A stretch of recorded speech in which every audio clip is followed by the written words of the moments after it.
Les enjeux sont nombreux. Déjà, les sociétés africaines d'électricité sont regroupées au sein de ce qu'on appelle l'ASEA ou l'UPIA pour les anglophones. Depuis des dizaines d'années, ces sociétés ont voulu se regrouper pour poser leurs problèmes, pour trouver des solutions, pour faire de la formation.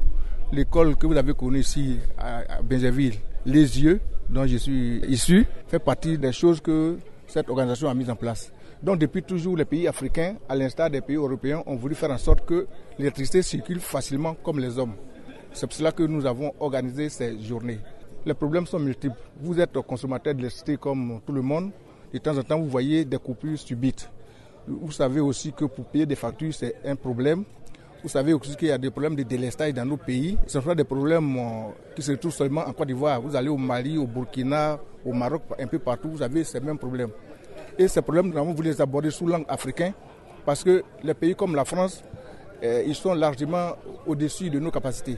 En France, dans l'année, lorsqu'on totalise la durée totale des pannes, des fois c'est moins de 5 minutes. En Côte d'Ivoire, nous sommes à près de 20 heures. Dans certains pays africains, nous sommes à 2 ou 3 semaines. C'est-à-dire, c'est comme si pendant 3 semaines, il n'y avait pas d'électricité du tout dans tout le pays. Et ça, c'est des problèmes qui sont africains. Nous pensons que nous devrons ensemble réfléchir sur les causes et puis aborder sous l'angle africain, tenant compte de nos réalités pour proposer des solutions.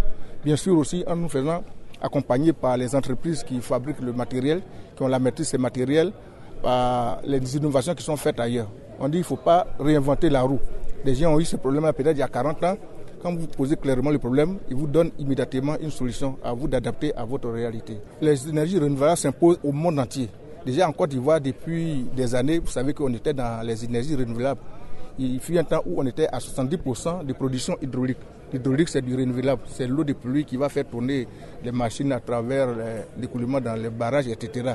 Aujourd'hui, beaucoup de pays bénéficient du solaire. Parce que le solaire, c'est quelque chose, on peut dire que c'est gratuit. Il y a le soleil qui brille, on capte la lumière pour en faire chose de l'électricité. L'énergie éolienne, pour les pays où il y a des courants d'air, des vents intéressants, on produit de l'électricité à partir de ça. Il y a la biomasse. Nous avons beaucoup de capacités en biomasse. On a des plantations de VA, donc des feuilles et des arbres qu'on abat, des plantations de palmiers à huile, donc des feuilles. Il y a tout ça qui permet de faire du renouvelable, qui s'oppose, comme on le sait, à d'autres formes d'énergie, telles que l'énergie produite par la combustion du pétrole, du gasoil, etc., qui sont des sources très, très polluantes.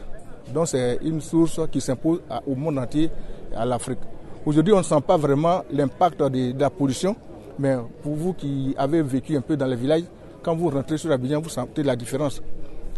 Vous voyez bien que l'air n'est pas de la même qualité au village qu'en ville.